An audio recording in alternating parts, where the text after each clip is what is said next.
জিজ্ঞেস করেন তুষার নিজে, তুষারকে, হ্যাঁ ভিডিও আছে, অবশ্যই আছে। তুষারকে জিজ্ঞেস করেন, তুষার নিজে হসপিটালে নিয়ে গেছে, তুষারকে জিজ্ঞেস করেন। আরে ভাই, তুষার আপনার হসপিটালে নিয়ে গেছে? তুষার তো আপনাকে অনেক জায়গাতেই নিয়ে গেছে। আপনি না, অনেক জায়গায় নিয়ে যান। তুষার, 11 জন ডিবি, আর লেলিন ভাই, আর একটা মেয়ে সাদিয়া, এরা সবাই মিলে আমাকে ঢাকা মেডিকেলে নিয়ে গেছে। তোমার সেই গুরুত্বপূর্ণ কথাটা কি বলো, কি গুরুত্বপূর্ণ কথা বলো। সে আমাকে বলছে, না তোমার মুড ঠিক করো, তোমার এই মুডে কথা বলা যাবে না, তুমি আমার সাথে দেখা করো। আপনার কি মনে হয় যে মানে যে কোনো একটা ছেলে হঠাৎ করে একটা মেয়েকে এইগুলো বলতে সাহস পায়? এক্স্যাক্টলি, এটা মনে হয় না বলেই তো আমি এটা রেকর্ড করেছি। এটা আনএক্সপেক্টেড, এই কারণেই রেকর্ড করেছি। আমার তো মনে হয় যে আপনি একটা তাকে একটা জব ফেলছেন এবং এই রেকর্ডটা করার জন্য আপনি এখানে কোন একটা গোয়েন্দা সংস্থার হয়ে তারপরে কাজ করছেন। আমি যে গোয়েন্দা সংস্থার হয়ে কাজ করছি সেটার প্রমাণ কি? আপনি আমাকে এলিগেশনস দিচ্ছেন। আমি যদি এখন বলি যে আমারও মনে হচ্ছে আপনি তুষারের হয়ে আমাকে বিতর্কিত করার চেষ্টা করছেন, তাহলে আপনি মনে যে কোনো কিছু মনে হইতে পারে। আপনি মনে হচ্ছে কেন বলতেছেন ভাইয়া? আপনার কাছে কোনো প্রমাণ আছে? আমার কাছে প্রমাণ আছে। আপনার কাছে তো নাই। আমার কাছে প্রমাণ আছে। আপনি যে একটা না না, আপনি একটা বয়স্ক মানুষকে যে মেরে ফেললেন, আপনার শ্বশুর একটা ভদ্রলোক, আমি মেরে ফেলছি? আমি ছিলাম? লোকটা মানসিক চাপে মারা গেছে। কারণ লোকটা ভিডিওটা দেখে ফেলছিল। ভিডিওটা দেখে ফেলছিল, তার কুকীর্তি সে দেখে ফেলছিল। সে যে যা যা করছে সেই ভিডিও যে আমার কাছে ছিল, সে সেটা ল্যাপটপ নিয়ে দেখে ফেলছে। ছেলে মেয়ে মিল্লা সবাই মিলা সেই ভিডিও দেখে ফেলছে। আমার সাথে আপনার শত্রুতা কি? আমি তো আপনাকে নিয়ে সমালোচনা করি নাই, তাহলে আপনাকে নিয়ে সমালোচনা করছি এখনো। আপনি আমাকে বলতেছেন যে আপনি কি পরিমাণ একটা ডাহা মিথ্যা কথা বললেন যে আমি হাসান আরিফকে মেরে ফেলছি, এই কথাটা আপনি বলতে পারলেন?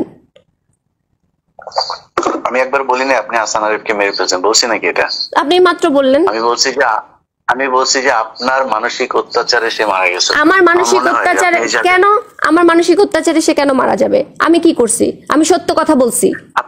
আপনি তো অনেক অত্যাচার করছেন তার বাসায় যেভাবে শাউট করছেন আপনি। একবার পুলিশ ডাকেন, আমাকে মাইরা ফেলতেছে, আমাকে মেরে ফেলতেছে সবার সামনে, আমার গালের মধ্যে দাগ, আমাকে মেরে ফেলতেছে। আমি শাউট করব না? আমি শাউটও করব না নাকি? কেউ যদি নাকি কারো ওয়াইফকে যদি শাসন করে, আমি তার ওয়াইফ না। 2021 সালে আমার ডিভোর্স হয়ে গেছে, তারপর আমাকে 8টা সিসি ক্যামেরার মধ্যে কেন বন্দি করে রাখছে প্রশ্ন করছেন, সেটার ভিডিও আছে আমার কাছে। আপনাকে বন্দি করে রাখতে পারে এই ক্ষমতা বাংলাদেশে ডক্টর ইউনূসের আছে কিনা সেটাও আমি বিশ্বাস করি না। আমাকে যে বন্দি করে রাখছে 8টা সিসি ক্যামেরা, এবং যথেষ্ট প্রভাবশালী মানুষ। আপনি যথেষ্ট প্রভাবশালী মানুষ। কেন আপনার কাছে এটা মনে হচ্ছে?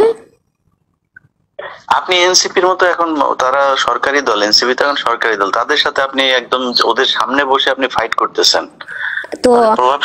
তো আমরা হাসিনার, আপনি বিভিন্ন সময় আপনি থানায় গিয়ে থানার ডিসি কে পর্যন্ত আপনি কাঁপায় দিয়েছেন, যে এগুলো ভিডিওতে কেন দিব না?